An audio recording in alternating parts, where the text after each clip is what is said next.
Shalom, shalom, boa tarde. Hoje é dia 6 de Adar, do ano 5783.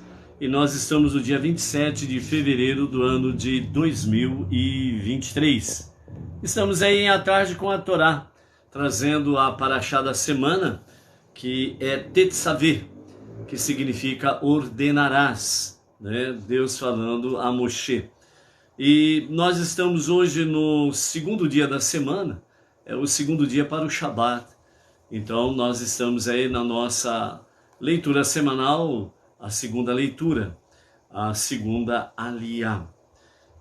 Temos diante de nós aí hoje, né, algumas coisas preciosas para podermos realmente estar refletindo sobre a questão da placa que vai no peito de Aaron, o Kohen Gadol, né, as vestimentas dos Kohanim e do Kohen Gadol. Temos aí também uma palavra muito importante do nosso Rebbe Menachem Mendel, o líder máximo da nossa geração, que nos fala sobre a questão do sublime e o profano, ou mundano, né? O sublime e o mundano. Então nós temos aí diante de nós aí coisas preciosas para estarmos refletindo e podermos aí ver qual é a conexão que tem conosco, né, estas questões da nossa paraxá semanal, que aliás é o que não falta, são realmente informações, né, amados? A Torá, ela em si, ela é inesgotável. O mais sábio do povo judeu, ele ainda diz por si mesmo. Essa mesma coisa aconteceu com Moshe, com Salomão, né, que ele falava inclusive a língua dos animais. Ele entendia de tudo, né? Tudo aquilo que Avraham, Isaac e Yaakov entendiam, ele entendia mais ainda, né? Então, o rei Salomão, de grande sabedoria, mesmo assim, ele também não aprendeu completamente tudo aquilo que a Torá tem. Então, por isso, Tetzaveh, ordenarás, ela tem conexão com Tzavatá, né? O Tzavat, que significa conexão ou conectar-se, né, com Deus. Faz com que realmente a nossa paraxá da semana, ela é a oitava, né, dentro do livro de Shemot, e é a 20ª dentro do ciclo 5783. Traz para nós muita elevação, né? Por isso a palavra do nosso Rebbe, a palavra final, nós teremos aí com o nosso Rebbe sobre a questão do sublime e o mundano, né? A conotação que nós temos dentro desse aspecto e a ligação conosco diretamente nos nossos dias atuais, né? Muitas vezes nós ficamos de uma certa forma nos extremos, né? Um extremo é santidade demais, né? Então a pessoa, ela se isola, se torna um ermitão, né? Eu sou santão, né? Eu sou um santo, né? Maravilha. E então se isola, né? Se torna um ermitão. Ou então ele fica naquela outra posição negativa, né? Não tem ninguém perfeito mesmo, então nesse sentido aí eu vou ficar na minha, fazendo as minhas burradas e pronto, né? Não tem como mudar isso mesmo. Então muitas vezes nós ficamos no extremo e nós esquecemos que a partir do Monte Sinai, na outorga da Torá, todos os acontecimentos anteriores ao Monte Sinai, a outorga da Torá, os acontecimentos, né, negativos de proporções realmente que atingiu toda a humanidade em si, fez com que realmente Deus ele desse um recuo, né, diante das questões. Por exemplo, quando Adão pecou, foi um recuo de Deus, aí onde os sábios falam que criou-se o primeiro céu, né? Depois veio a morte de Abel, Caim cometeu o primeiro assassinato, mais um recuo de Deus. Então aí veio o segundo céu, né? Aí depois veio a questão dos dias do dilúvio, né? E então a maldade do ser humano fez com que Deus se afastasse ainda mais. Depois tivemos a questão da Torre de Babel, mais um recuo de Deus. E assim as coisas foram acontecendo, e nesse sentido, né, onde os sábios falam que foram criando os 7 céus. Então, a presença divina, para estar realmente neste mundo inferior, estava mais complicado, estava mais difícil, né? Então, quando vem Abraham, então ele começa a trazer a presença divina para este mundo inferior, o que é confirmado com Isaac, Jacob, né? E aí nós temos então o grande momento da outorga da Torá, resumindo o tempo. Nós temos aí a outorga da Torá, onde de fato a presença divina, através da sua Shekhinah, a porção que o universo suporta, e o nosso planeta também, e todo ser vivo também, né? Então houve aquela fusão, né? O divino e o humano, então se fundiram. Então a presença divina tornou-se uma realidade, né? Com a outorga da Torá. E através dos tempos, Deus não mudou essa conexão com o povo judeu, e não mudou a conexão com aqueles que o buscam, né? Reconhecendo ele como o único Criador, o único Redentor, o único Deus e o único Salvador, né? Então Deus, ele faz essa conexão acontecer com a pessoa, né? E as pessoas que o buscam. Por isso, Salmos, né, está bem enxertado, né? Ou bem assim, está bem plantada, né, o fundamento de que Deus não recusa todos aqueles que se aproximam dele, que o buscam, que o amam, né? Então essa fusão se tornou realmente realidade, e por isso então na outorga da Torá a Deus voltou, por assim dizer, né, a estar presente neste mundo inferior. Então a nossa Parashá Tetzaveh, que nós vamos dar uma olhada aí sobre a placa do Urim e Tumim, né, as vestimentas sacerdotais, etc. e tal. Uma grande lição que os nossos mestres trazem para nós está exatamente no final da nossa Parashá da semana, Tetzaveh, que vai nos falar sobre o incenso, a oferta de incenso. Os nossos mestres, eles falam que a razão do incenso, ela se diferencia fundamentalmente das outras oferendas feitas no tabernáculo, porque elas têm uma conexão com os demais sentidos da vida da pessoa, que é a questão do tato, a visão, a audição, ao paladar, né? Então, essas oferendas, né, o propósito dessas oferendas, desses sacrifícios, né, que eram levados ali ao mexicano tabernáculo no deserto, posteriormente ao Beit Hamikdash. Então significa também um meio de aproximação, né? Por isso que fala os sacrifícios Korban, que significa isso, aproximação. Então os sacrifícios é um meio de aproximação entre o ser humano e Deus e o ser humano. E a palavra incenso, ela está conectada, que no hebraico fala-se ketoret, né? Então incenso no hebraico é ketoret. Então está ligado com a questão de ligação. Então, nesse sentido, o korban é um meio de aproximação. E o ketoret, o incenso, ele é um meio de ligação. Então, por isso, o korban e o ketoret, eles se unem como dois elos, né, inquebrantáveis, invencíveis, né? E nesse sentido faz com que, de fato, todos os sacrifícios e ofertas estão exatamente conectados com os nossos 4 sentidos.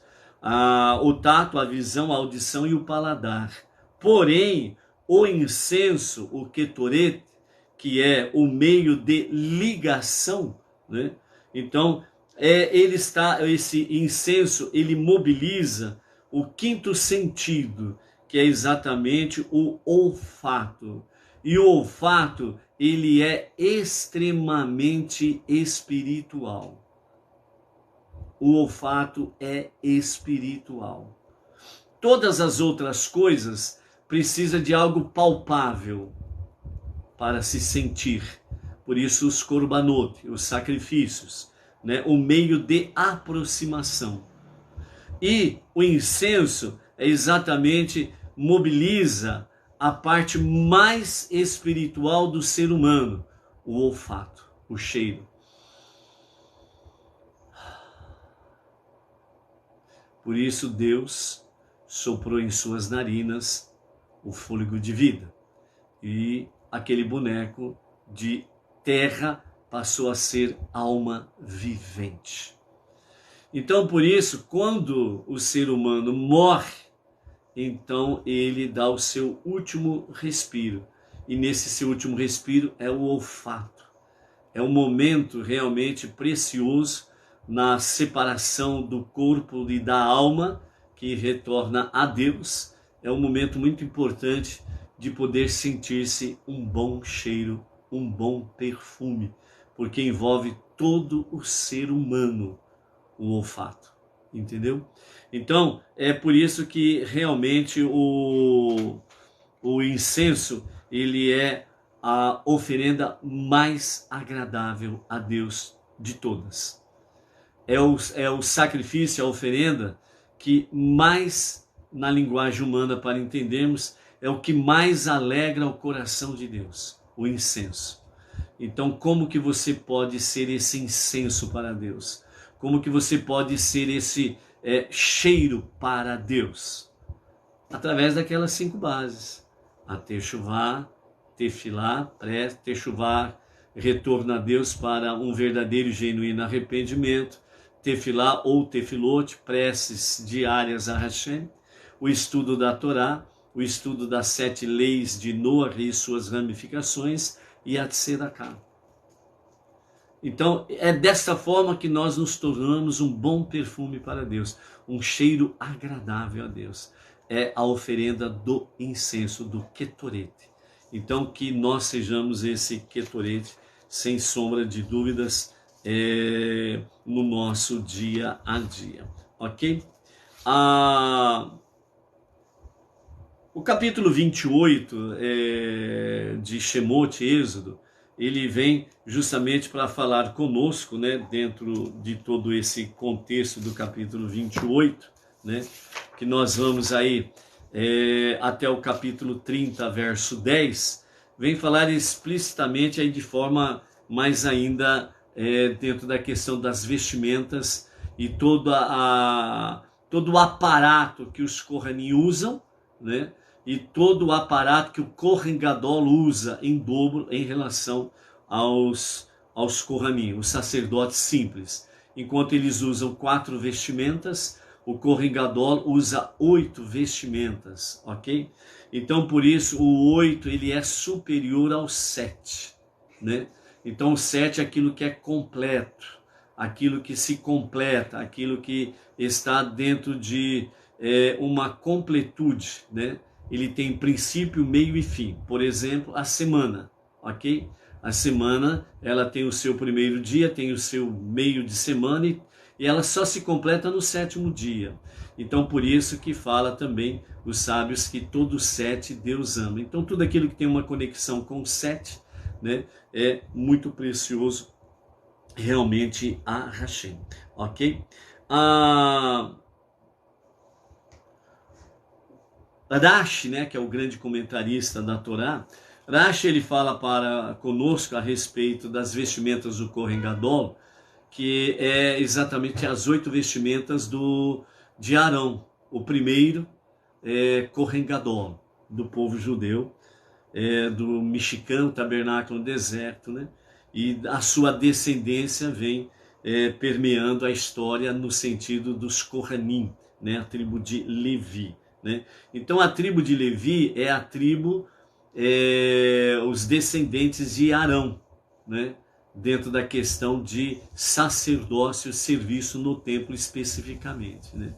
Então, lá no serviço a Hashem, tudo aquilo que estava concernente ao Mishkan ou Beit Hamikdash, a descendência de Arão era responsável por isso. Então, por isso, né, quando o mundo não judaico, determinados tipos de segmentos religiosos falam, vamos fazer a tribo de Levi, e faz dentro das suas respectivas religião ou religiosidade, por assim dizer, formular entre aspas a tribo de Levi.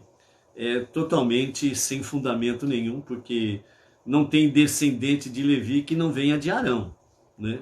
Então, somente aqueles que descendem da tribo de Levi são levitas, né?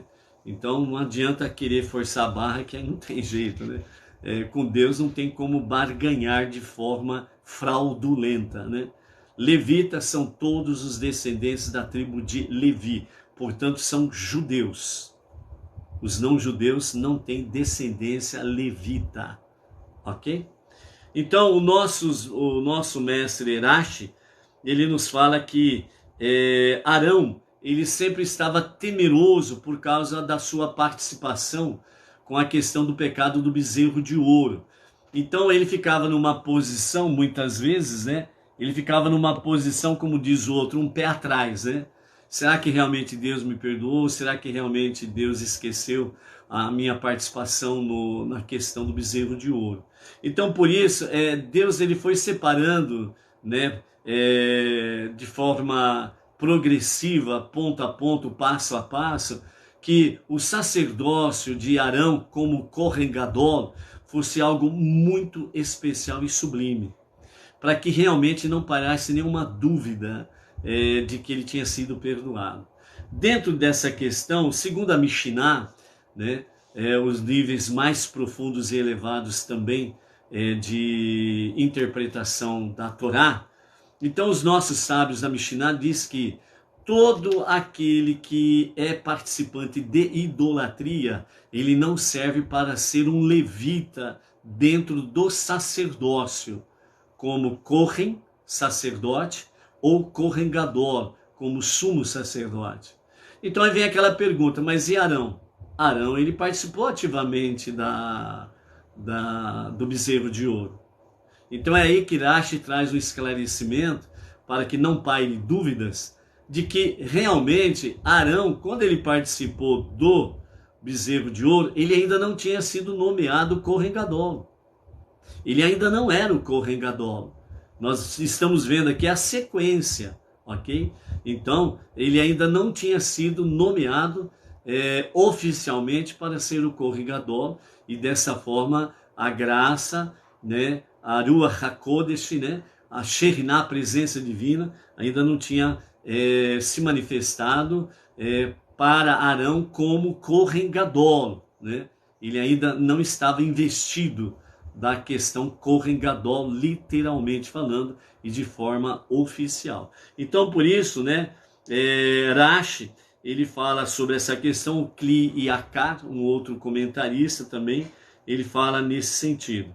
Então, segundo a opinião de Rashi, né, os sacerdotes só foram introduzidos quando o tabernáculo foi construído. Então, somente depois da construção do Mishkan é que Arão foi investido da sua função Kohen Gadol, e os seus filhos foram investidos realmente para o ofício de Kohanim, os sacerdotes, certo? Então aí sim que foi tornado oficialmente. Então por isso, né, realmente Arão não era Kohen Gadol, oficialmente, literalmente falando, quando do episódio, né, o episódio do bezerro de ouro, ok? Então, nós temos aí no capítulo 28, né, sobre a questão das vestimentas, em que o Kohen Gadol, ele precisava usar, ele precisava se investir, ok? Então, uma das coisas que chama muito a atenção na questão das vestimentas, de todo os instrumentos, né, os objetos, tudo que faz parte das vestimentas do Kohen Gadol, né, realmente o que chama atenção é o famoso Urim Vetumim, a placa que vinha no peito, né, tinha suas alças e ela vinha no peito, junto ao coração, né, de Arão, o Kohen Gadol. Essa placa, melhor dizendo, ela precisava conter as 12 tribos de Israel. Então tinha 4 filas, né, 4 filamentos. Cada uma delas tinha 3 tribos de ordem de nascimento. Então, nesse sentido, o peitoral, que era assim conhecido, o peitoral, ele também era conhecido como o peitoral do julgamento, né? Então, o peitoral do julgamento era por onde Arão ele consultava a Deus, né, realmente para poder trazer a resposta de Deus de acordo com o questionamento que era feito a Deus, a pergunta, para tirar as dúvidas, etc. E, obviamente, toda palavra que vinha no peitoral, nessa placa, no peitoral de Arão, era então uma sentença, era um julgamento, né? Era uma palavra final de Deus, e a palavra final de Deus é a palavra de juízo. Por isso que Deus é chamado de Dayan Haemet, o juiz verdadeiro. Então, o peitoral, vamos mostrar aqui nesta figura, né? Vamos levar aqui para os amados. Ok. Esse é o peitoral do julgamento, ok? São 4 linhas, e em cada linha 3 tribos de ordem de crescimento, ok? Para que Deus pudesse se revelar através do Urim e Tumim, era necessário que todo o alfabeto hebraico ele estivesse de fato presente no peitoral. Então, todas as 22 letras do alfabeto hebraico, o Aleph Beit, precisava estar presente no peitoral. Porém, quando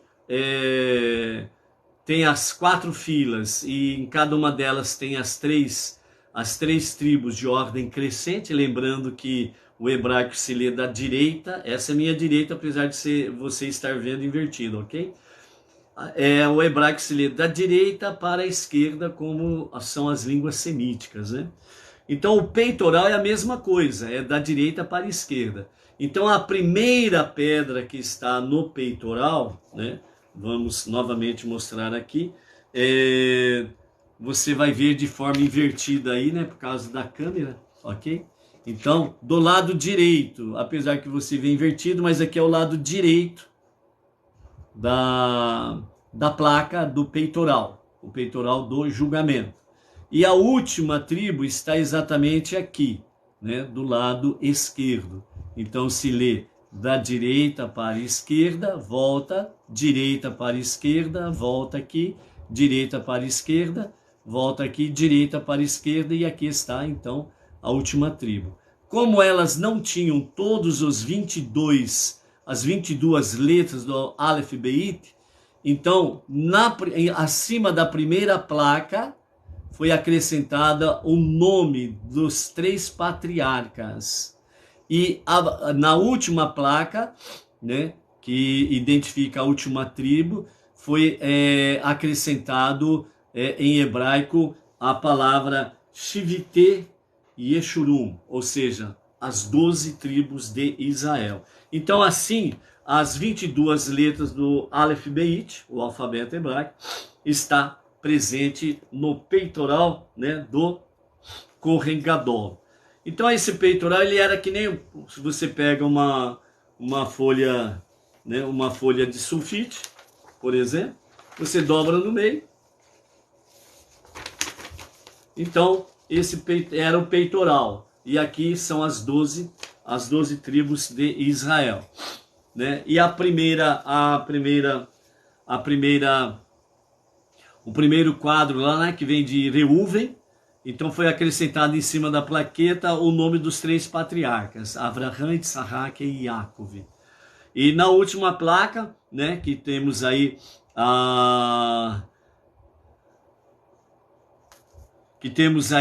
foi acrescentado a letra, né, as palavras, melhor dizendo, as duas palavras Shivite e Yeshurun, né? Lembrando que a última tribo é Beniamine, ok? Então, nesse sentido, as 22 letras estavam presentes. Nós temos aí na primeira placa, acima dela, o nome dos patriarcas. Aí você pode perguntar assim, e as matriarcas não tiveram vez? Aí é que está o detalhe. As 4 matriarcas, Sara, Rivka, Leia e Rachel, as 4 fileiras correspondem às matriarcas. Entendeu? Então, quer dizer, as matriarcas estão presentes também no peitoral do julgamento, né? Do Kohen Gadol, ok? Então, nesse sentido, então, né, era que nem um envelope, né? Dobrado. E então o Kohen Gadol, ele escrevia o nome inefável de Hashem, Havaiá, e ele colocava no meio do envelope, né? E ali então ele fechava, e ali permanecia pendurado no seu peito, né? E então ele consultava a Deus sobre as questões pertinentes a Israel, o povo, né? E assim então Deus respondia desta forma o questionamento que era feito ali, ok? Então, dentro desse aspecto aí, o que acontecia? A resposta divina. As letras, elas iam brilhando numa sequência. Nesta sequência que as letras iam brilhando, o Kohen Gadol, Haron, ele então ia lendo e automaticamente formando as palavras de acordo com a placa de cada tribo, né? A pedra, melhor dizendo, de cada tribo fosse brilhando com as respectivas letras. Então, dentro daquela placa, por exemplo, de Reuven, né? Então ali está algumas letras do alfabeto hebraico. Então ali brilhava e a pedra, né, a primeira pedra, por exemplo, e ali brilhava a letra, uma ou mais letras daquela tribo, e assim sucessivamente. E o Kohen Gadol, ele ia então vendo, somando as letras, formando palavras e trazendo o recado de Deus. Então era assim que era a revelação do Urim Vetumim, ok? Então era dessa forma aí que tem. Por isso que era necessário a presença das 22 letras do alfabeto hebraico. Outra coisa aí que nós temos dentro desse aspecto aqui,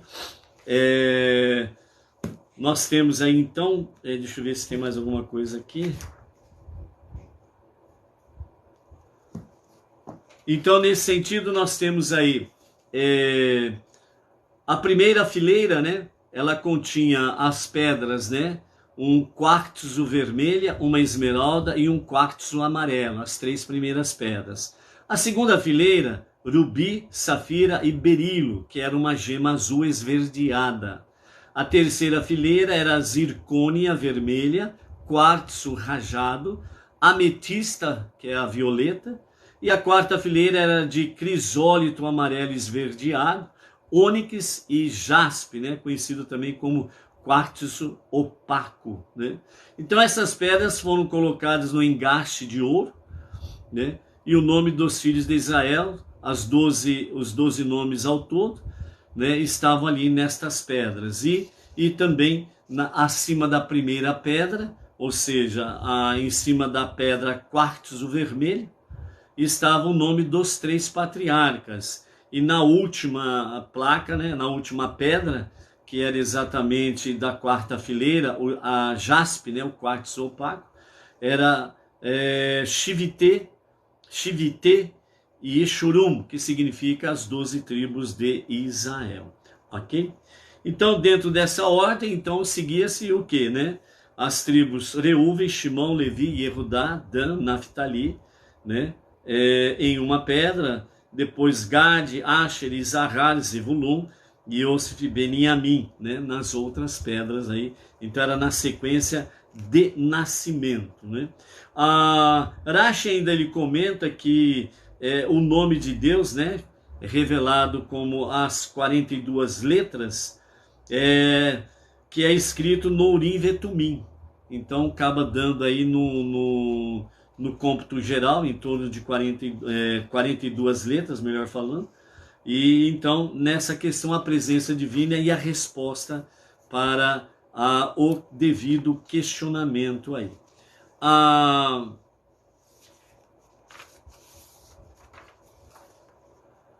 As pedras preciosas da placa peitoral, quando Deus orientou Moshe a fazê-la, ele disse a Moshe: nenhuma pedra pode sofrer o corte de um instrumento de ferro, um instrumento que pode ser usado para a guerra e para tirar vidas. E aí então, sem sombra de dúvidas, ficou aquela questão em que como fazer isto, né? Como realmente cortar estas pedras de forma perfeita, né? E sem lascar, quebrar ou algo semelhante, né? Sem trazer nenhum dano, mas era preciso que realmente houvesse assim, um corte perfeito, né? Então, o único e o verdadeiro soberano Adon Olam, Senhor dos mundos, soberano dos mundos, ele então fez com que aparecesse naqueles dias um inseto. E esse inseto ele era pequeno, como um grão de cevada, que possuía a maravilhosa habilidade de cortar, melhor dizendo, qualquer material, por mais duro que fosse. Então, dentro desse sentido, né, Deus deu a devida sabedoria a Moshe. Então Moshe, ele manda trazer este surpreendente inseto. Esse inseto era chamado de Shamir. Shamir. E esse inseto então foi trazido, e em cada lugar que seriam colocadas as pedras, foi demarcada, né? Porque ela foi que nem foi tirada a lasca, né? Que se trabalha nesse sentido.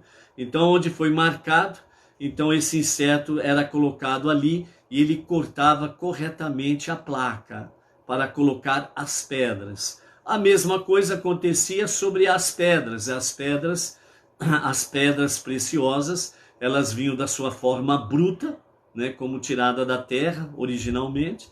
E ali então era escrito, né, pelo artesão hábil para escrever o nome das 12 tribos.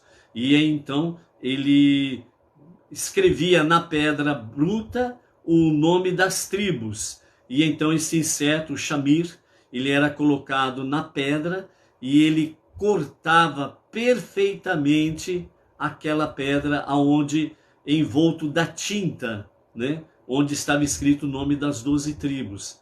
E dessa forma as pedras preciosas, elas foram cortadas de forma perfeita, sem lasca, sem nenhum defeito, né? E então era colocada no seu devido lugar, né? E esse inseto Shamir, onde ele está? Com a destruição, quando o templo foi destruído, né? A primeira destruição, então esse inseto ele desapareceu. A partir da primeira destruição do templo, o inseto Shamir ele desapareceu. Vai aparecer de novo? Sim, nos dias de Mashiach, para poder fazer exatamente a mesma coisa que ele fez nos dias de Moshe e Arão. Entendeu? Maravilha. Quer participar disto? Seja um monoteísta. A crença no único Deus, com fundamento judaico e orientação rabínica. Porque nos dias de Mashiach acontecerá tantos milagres, serão tantas maravilhas, não de forma separada, Deus por um lado e o ser humano por outro. Muito pelo contrário, a fusão do Monte Sinai. Certo? É Deus, né, no meio do seu povo. Por quê? Porque nos dias de Mashiach vai se concretizar 100%, literalmente, perfeitamente, o mundo sendo transformado na moradia de Deus. Então estas maravilhas, elas acontecerão como algo normal e comum. Para nós hoje é algo milagroso, um milagre muito grande, são grandes maravilhas. Mas nos dias de Mashiach, nós contemplaremos estas maravilhas exatamente dentro desse contexto. O divino e o humano, fusão, juntos. Então, por isso, né, tudo aquilo que nós usamos na nossa vida dentro do campo físico, material, né, financeiro, nós precisamos trazer santidade em todas estas questões. Então, tudo aquilo que é ligado a você, ligado à sua vida, ligado no seu dia a dia, no campo material e financeiro, santifique isto. São aquelas 5 bases, ok? Então, esse bichinho, o Shamir, ele deixou de existir com a destruição do primeiro templo, ok? Como nós vimos aí, né, a questão das 12 tribos, né? Então nós temos aí a primeira fileira, nós temos aí o nome, a tradução e a tribo. Então nós temos o nome da pedra preciosa, Odem, que é traduzido para rubi e refere-se à tribo de Reuven. A segunda pedra é Pitidá, que é traduzida como esmeralda e pertence à tribo de Shimon. A terceira pedra, Barequet, traduzida para topázio, está conectado com a tribo de Levi. Na segunda fileira, nós temos as próximas 3 tribos. A primeira pedra é a Nofer, traduzido como carbúnculo, está conectado com a tribo de Erudá. A outra segunda pedra desta fileira é Sapir, traduzido como Safira, e está conectado com a tribo Isahar. A terceira pedra desta segunda fileira é Yahalom, que é traduzido como diamante, né? E está conectado com a tribo de Zevulun. A terceira fileira nós temos aí Lechem, traduzido para jacinto, e a tribo é Dan. A segunda pedra da terceira fileira é Shevó, que é traduzido como ágata e está conectado com a tribo de Naftali. A terceira pedra é Arlama, que é traduzido como ametista e está conectado com a tribo de Gad. E a quarta e última fileira nós temos aí Tarshish, que é traduzido como crisólito e está conectado com a tribo Asher. A seguinte pedra é Shoham, é traduzido como ônix e está conectado com a tribo Yosef. E a terceira e última pedra é Iashef, que é traduzido como jaspe e está conectado com a tribo de Beniamim, ok? Então, as 2 pedras preciosas das alças do avental, que nós temos aí onde o Urim e Vetumim, eles eram, essa placa, né, esse peitoral do julgamento, eles eram presas, né, numa alça desta forma aqui no Kohen Gadol, ok? Então nós temos aqui, ó, vamos ver se eu consigo segurar aqui e mostrar aqui. Então as alças são essas aqui, ó. As alças vêm de trás do Kohen Gadol para frente, certo? Tem essas 2 argolas e elas sustentam o Urim Vetumim, que é a placa, o peitoral, né, do Kohen Gadol, ok? Então, o vental, que é chamado dessa forma, ele é desta forma aqui, ó. Ele é aberto. E o que é diferente nele? Ele é aberto atrás e na frente, a parte fechada, é que vem na frente do Kohen Gadol. E aí nós temos as alças, né, que estão aqui, onde vai o peitoral ficar suspenso, como nós vimos ali anteriormente, ok?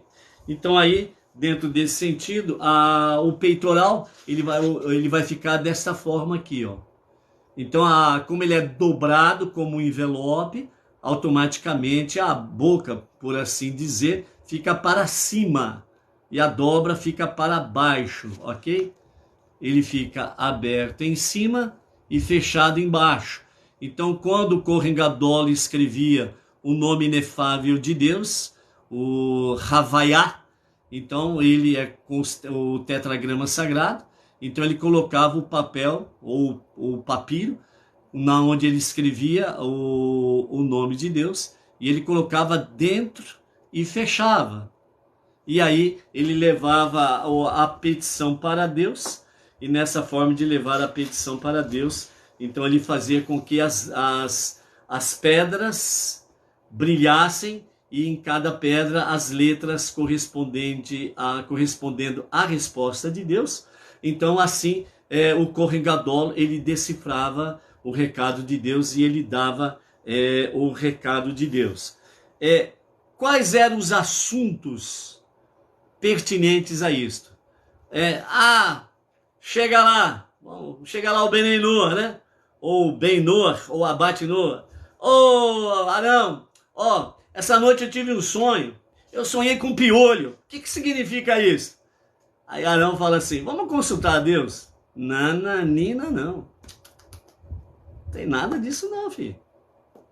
Os assuntos pertinentes a consultar a Deus são coisas sérias. Sonho é vaidade. Como os nossos mestres falam, sonho, ele está conectado com o seu dia a dia.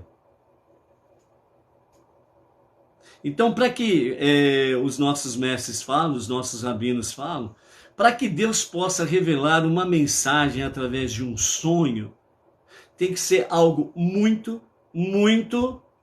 Pensa numa coisa muito, muito, muito e muito.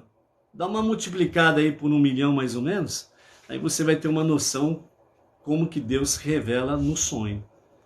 Então, principalmente depois da destruição do primeiro templo, com raras exceções, Deus ele realmente revelou profecias, revelou o significado de sonhos, mas para pessoas com uma elevação espiritual muito grande, entendeu? Então não é qualquer sonhinho, certo? Então não é assim, Deus, eu sonhei que eu estava caindo num buraco sem fundo e nunca chegava no fundo. E aí, Rabino, o que é isso? Você entendeu? Então a gente precisa tomar muito cuidado com essas questões, porque muitas vezes nós queremos fazer dos nossos rabinos, né, um Kohen Gadol, para questionar a Deus, para consultar a Deus sobre coisas que, né, coisas assim, sem pé, sem cabeça, fica complicado, ok? Mas eu sonhei isso, e o que eu faço? Faz rezas diárias. Enche a sua cabeça de Torá, 7 leis universais. Faça atos de bondade, caridade. Pratique de sedaká, ofertas, dízimos, doações para as causas nobres da obra de Hashem. Você vai ver que vai mudar muito os seus sonhos. Você pode ter sonhos? Sim, lógico que você pode, né? Então, sonhos bons, que traz assim felicidade para a sua alma, para você, né? Que faz com que você não adentre em nenhum tipo de depressão, ansiedade, irritação ou coisas semelhantes, ok?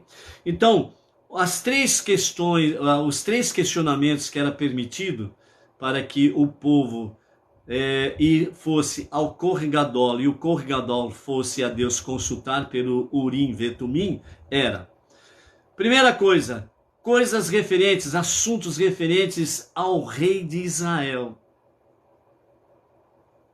Ao rei de Israel. Para começo de conversa, Israel tem rei na atualidade? Não. Então, mais uma vez, não há motivo para questionar a Deus. fora de Israel. Tem rei de Israel por aí? Muito menos ainda. Segundo assunto, ao tribunal. Coisas que fossem realmente dentro de um julgamento. Lembra do conselho de Itrô para Moshe? Que faça juízes para liderar o povo. As questões que são difíceis demais, então elas trazem a você e você fala com Deus e Deus dá a resposta. Então o segundo assunto é tribunal, questões relacionadas a juízo, justiça. Terceiro assunto, tudo aquilo que se refere ao povo. Que povo? O povo judeu. O povo judeu. Ah, mas eu não sou não judeu, quero saber o meu sonho que eu saí pulando piroletas e plantando bananeiras, o que significa isso? Prece diária, estudo da Torá, estudo das 7 leis de Noa, suas ramificações, techuvá, retorno a Deus para o genuíno verdadeiro arrependimento diariamente, preces diárias, certo? De Sedaká. Você vai entender logo o significado dos seus sonhos. Ok? Então esses são os assuntos pertinentes ao consultar o Kohen Gadol e o Kohen Gadol ir consultar a Deus. Fora isso daí, fora de cogitação. Ok? Então, dentro desse sentido aqui, né, Urim e Tumim, então nós temos aí o Urim, né, as letras se acendiam, então Urim está conectado diretamente com a sua raiz, Or. Lá no princípio disse Deus, haja Or, luz. E então Urim, ele brilhava as suas letras. O Tumim, a sua resposta era final e inalterável. Então o Tumim, ele está conectado com Tam, que significa perfeito. Então as letras se acendiam e formava-se a resposta final e inalterável. Por isso que o peitoral, ele era chamado o peitoral do julgamento, né? E por que o peitoral, ele era conectado ao peito do Kohen Gadol, Arão, ou Aharão, junto ao seu coração? Porque Arão, ele nunca teve inveja. Porque Arão, ele nunca teve ciúmes de quem quer que fosse. E principalmente do seu irmão mais novo, Moshe, que foi escolhido por Deus para ser o líder daquela geração e o redentor daquela geração. Quando Arão ficou sabendo que o seu irmão mais novo, sendo que ele era o primogênito, Arão, então pela lógica, Arão que deveria ser este líder. Mas Deus escolheu Moshe, o irmão mais novo de Arão, o irmão mais novo de Miriam, o caçula. Caçula que sempre dá dor de cabeça. Então, Arão, quando ficou sabendo da notícia, o seu coração se alegrou. O seu coração encheu-se de riso, júbilo. E toda a sua alma irradiou a luz da felicidade.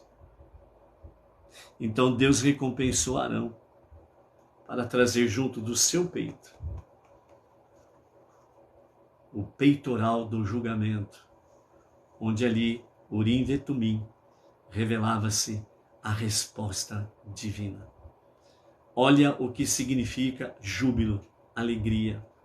Olha o que significa não ter inveja, ciúmes, raiva, bronca, ódio de quem quer que seja.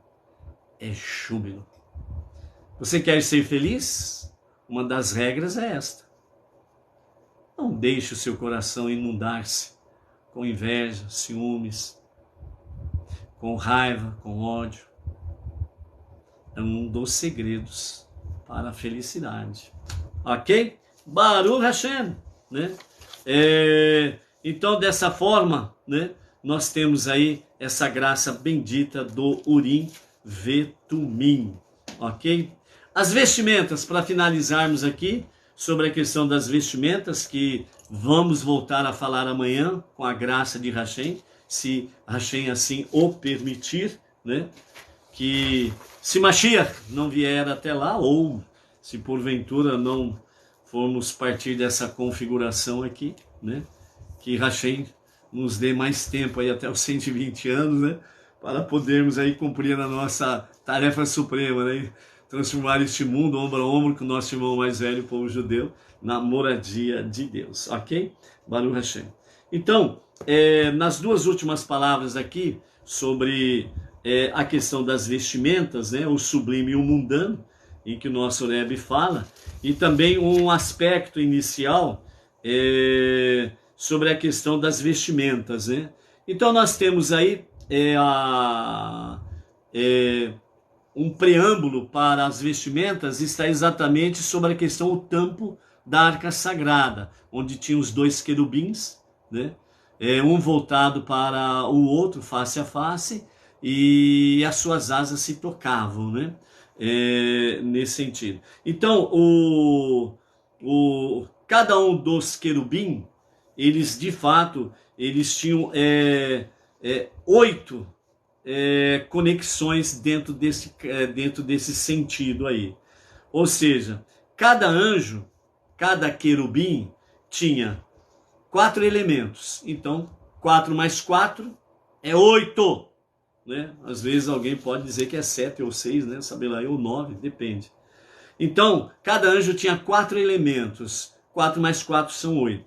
Então, eles tinham uma face, um corpo, asa direita e asa esquerda. Juntos, eles formam, então, o 8 componentes. Nesse sentido, o Kohen Gadol tem 8 vestimentas, né? E tem essa conexão com os querubim, certo? Da mesma forma, as 8 vestimentas do Kohen Gadol também eram divididos de 4 mais 4. Primeiro, as 4 vestimentas brancas, e o segundo, as 4 vestimentas douradas. Ou seja, todos Kohanim tinham 4 vestimentas, inclusive o Kohen Gadol tinha 4 vestimentas. Então, todos os Kohanim, eles tinham 4 vestimentas. Porém, o Kohen Gadol, além das 4 vestimentas, ele tinha mais 4 vestimentas. E o Kohen Gadol, então, com mais 4 vestimentas, então ele tem 8 vestimentas. E estas 4 vestimentas que o Kohen Gadol usava eram douradas, né? São usadas juntamente com as 4 vestimentas brancas que ele vestia antecipadamente. Então elas correspondem aos 2 querubim unidos e as 4 letras Aleph, Dalet, Nun e Yud, que corresponde ao nome de Deus dentro da própria Kabbalah, chamada de Adenut. Adenut, né? O que é mais conhecido aí é a expressão Ado-Nai, ok? Então, dentro desse aspecto, a conexão do Kohen Gadol com as suas 8 vestimentas, com os 2 querubim. E o nome de Deus Adenut, né? Que é uma dimensão, Adenut, ela é uma dimensão relativamente feminina, né? Então tem uma conexão feminina dentro desse aspecto aqui.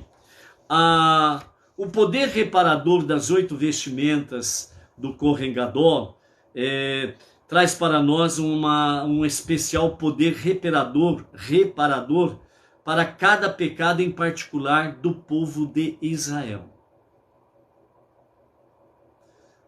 Vamos repetir?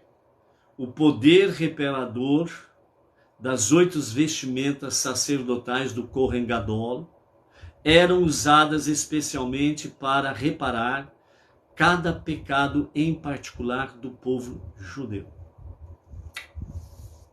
Vamos lá. As 4 vestimentas brancas de todos os Kohanim.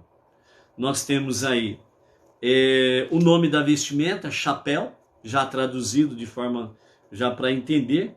Chapéu, no hebraico é mitzenefet, mitzenefet.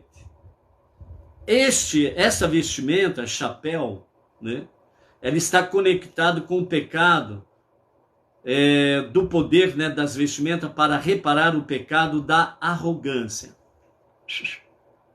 Eu sou maior do que todos, eu sou bom, eu sou joia mesmo. Entendeu? Não tem ninguém igual eu. Arrogância. Quem é você? Arrogância. Quem é você para falar comigo? Arrogância. Entendeu? Ah, tá vendo aquela pessoa fulana de tal lá? Ah, aquela pessoa lá, eu não gosto dela. É uma pessoa, eu não suporto ela. Arrogância. Lembra do coração alegre de Aarão? Segunda vestimenta branca é a cinta larga que vai da cintura ao coração. No hebraico é chamado de avnet. Avnet, que corresponde ao pecado da luxúria, para reparar o pecado da luxúria. Ok? A terceira vestimenta branca, ela é a camisa. No hebraico é kutonete, né? Que é a mesma palavra que a camisa de Iosef usava por seu irmão como evidência de sua morte, né? E ela está então, ela corresponde a reparar o pecado de assassinato. Por isso que tem essa conexão com Iosef, né? Porque queriam matar Iosef. A quarta vestimenta branca são as calças, né? Que no hebraico fala mirnasaim. Mirnasaim. Está conectado para reparar o pecado do adultério. Por isso calças, que está conectado com o órgão reprodutor. E é conectado com o pecado de adultério, ok? Agora, junto o Kohen Gadol, além dessas 4 vestimentas, lembrando que uma vez por ano, em Yom Kippur, o dia do perdão, o Kohen Gadol, ele vestia estas 8 vestimentas para poder entrar no Kadosh Kadoshim, o lugar mais sagrado do Mishkan, o tabernáculo no deserto. Ok? E os seus descendentes, posteriormente, no Kadosh Kadoshim do Beit HaMikdash. Então, as 4 vestimentas douradas do Kohen Gadol são: primeira, a lâmina dourada na fronte, né? Que vem aqui na fronte, que traz aquela questão de o tetragrama sagrado na lâmina, ok? Que vem aqui, né? Uma lâmina dourada, uma lâmina de ouro. E vem escrito, né, o tetragrama sagrado e Hashem, que significa, né, santidade a Hashem, ou santos para Hashem, sede santos para Hashem, ok?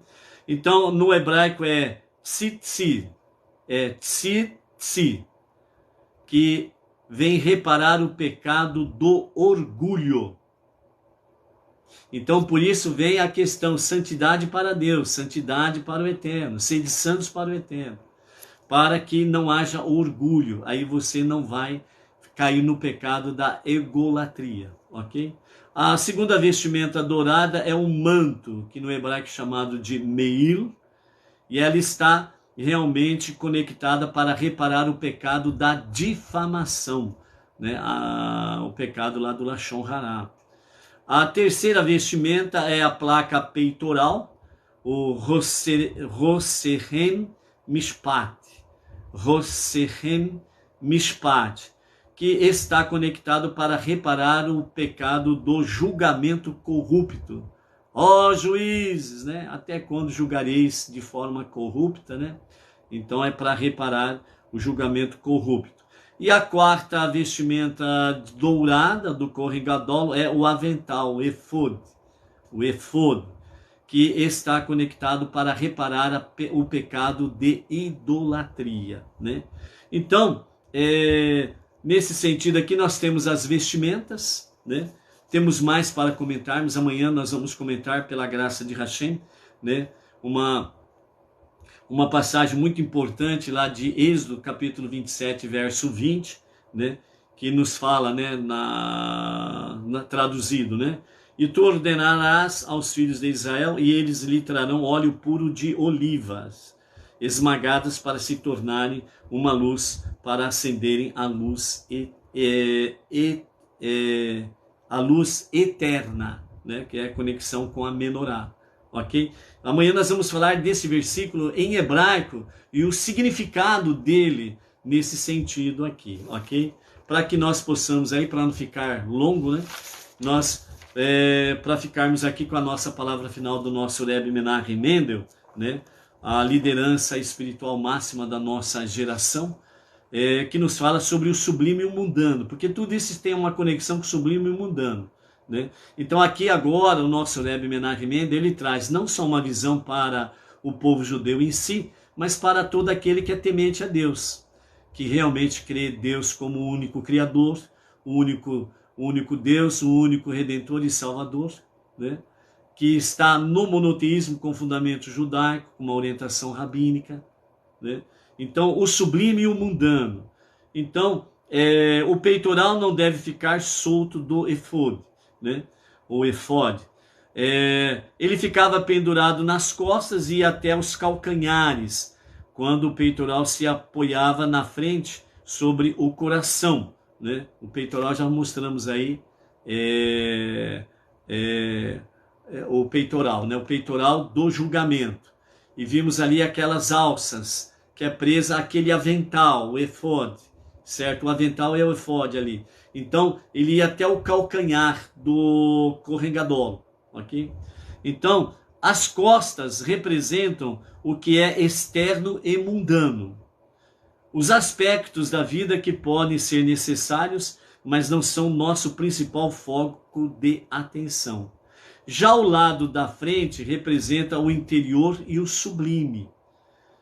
O objeto em que concentramos nosso verdadeiro interesse, assim como nosso rosto, que expressa os pensamentos e os sentimentos que guardamos em nosso interior e se encontra na frente de nosso corpo. Lembre-se de Harão, o júbilo do coração de Arão. O fato de o peitoral não pode ser separado do efod significa que ao Kohen Gadol não era permitido ter qualquer lacuna ou separação entre o sublime e o mundano. Então aqui está o nosso Rebbe traz nesse ensinamento e tantos outros ensinamentos preciosos e maravilhosos sobre a questão do sublime e o mundano. Deus não está procurando alguém perfeito. Deus não está procurando você perfeito. Porque se você for perfeito, você não precisa de Deus.